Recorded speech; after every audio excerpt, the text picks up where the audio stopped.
A new survey shows that a majority of Britons believe only 6 out of the 10 commandments are relevant today, and most of the ones they felt are not have to do with God. The data provides a good jumping-off point to talk about God's wisdom, and the perfect people to talk about it are with me today. Hello and welcome to A Spirited Debate. I'm Lauren Green. Dr. Tim Keller is one of the most widely known pastors today, having gained a worldwide reputation for appealing to the young urban Christian. He, with some input from his wife, I'm sure a lot of input from his wife, Kathy, have written a new book, devotional called God's Wisdom for Navigating Life, and they join me now. Welcome. Thank you. So I'm going to put him on the hot seat because your thoughts on this poll, because it showed that most people in Britain believe 4 out of the 10 commandments are irrelevant. We have a full screen. It says no other gods before me, 68%, worshiping of idols, 56%, using the Lord's name in vain, and remembering the Sabbath day. You can look at those numbers and the high numbers, and these commandments all have to do with God. The other 6 are kind of like thou shalt not kill, murder, all those other things. But God in particular, they say, it's not relevant. What are your thoughts on that? It's short-sighted because, for example, the first commandments are the basis for the last commandments. And so the last commandments don't actually make a whole lot of sense, or they're really not manageable without the first commandment. So, for example, why would you lie? One of the commandments that they thought was relevant was don't bear false witness. So why would you lie? Well, you might lie if you're afraid you're going to lose some money. Well, that means money is too important to you. That's an idol. You've made an idol out of money. You've decided money's more important than telling the truth. Money's more important than people knowing the truth. Or maybe you would tell the truth, you would lie because you want to hurt somebody, because your reputation, they hurt your reputation, so now you want to hurt theirs. Well, you're making your reputation into an idol. So you only break the last commandments because you've already broken the early commandments, and you can only keep the last commandments if you keep the first commandments.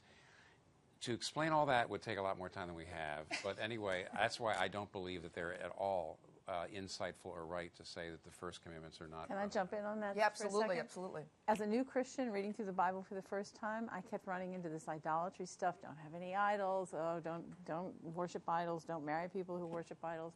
And I kept thinking, God wasn't really very smart because he devoted so much time in the Bible to something that is not an issue for us today anymore. I mean, who has a graven image that, they burn things in front of nowadays? But it turns out that idolatry is really the central core issue in everybody's life. You may not have a statue in the corner of your living room or your bedroom or somewhere, but you do have something that is of ultimate importance to you, and that is what idolatry is.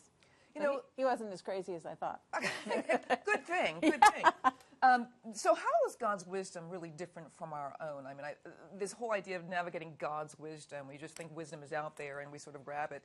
So how's God's wisdom different? Well, you think of it like this. If you've been a newscaster for a long time, okay, and then some young buck comes up and he wants to get into the business, and won't you actually wouldn't you have some wisdom for this guy? Won't he make a lot of mistakes because he doesn't have your perspective, because he just hasn't had the experience, he hasn't been through maybe hasn't worked for different people. Mm-hmm. God, of course, his experience and his perspective would be infinite and be perfect. So if you think an old writer can give perspective to a young writer, or an older baseball player to a young baseball player, how much more would God, who's ancient and eternal, wouldn't he have the perfect wisdom? That's why what he says about how to live life should be our ultimate wisdom. Yeah. Beyond which, he's the creator. I mean, if there is a being that deserves the name of God, mm-hmm. and then you posit he's a creator. Assuming God exists, he's someone big enough to be called a creator, and therefore he knows how you work. You don't buy a Lamborghini and then decide to use kerosene in the fuel tank, because that would sort of ruin the whole works. You read the little manual. In fact, if you buy a Lamborghini and spend the money on that, you read the manual obsessively. Written by the person who built it, who knows how to get the most out of it. So why wouldn't you? God built us, and so he knows how we work. You've written some pretty heavy books with deep dives into some theological concepts, but this is a devotional. Why a devotional? It's bite-sized pieces, and I'm afraid, Kathy can add on this, people don't read big books. Your last one, as much you as they tried used with to. your last one. Yeah. In other words, you write big books and then people just don't get to them. But a devotional is a page a day, and in the end, it is a big book. In the end, you've actually read a lot. But most people, I think, today are so busy. The idea that okay, I have 15 minutes a day to read one page, I can do that. And at the end of the year, you've done it. And that's one of the reasons why to do it is to break the big book into bite-sized pieces so people can digest it better. Yeah. And real quickly, Kathy. I just think that, with huge books, we all do this. We buy those doorstop books, put them on our coffee table with all the best intentions of the world, and then just don't get to it. Proverbs specifically is meant to be chewed over in community, thought through, wrestled with, because some of them are like contradictory. They say, don't answer a fool, do answer a fool. Now, which is it? You have to really say, well, some circumstances demand this. There's a whole lot of life that the Bible doesn't actually have a specific proof text for or a commandment for. There's a whole lot of life that you're supposed to be wise. And I see so many Christians, specifically speaking to them, who want to have a sign or they want to have,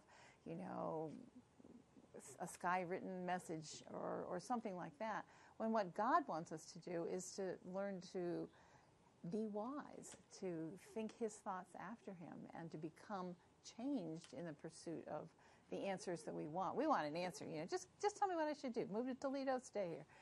I want lightning strikes from the sky. Yeah, right. We want it rolled out on our news feed, in the morning email. Yeah, and Proverbs says, think every day, think, and it makes you wise rather than wait for a big blast, or a lightning strike. Yeah.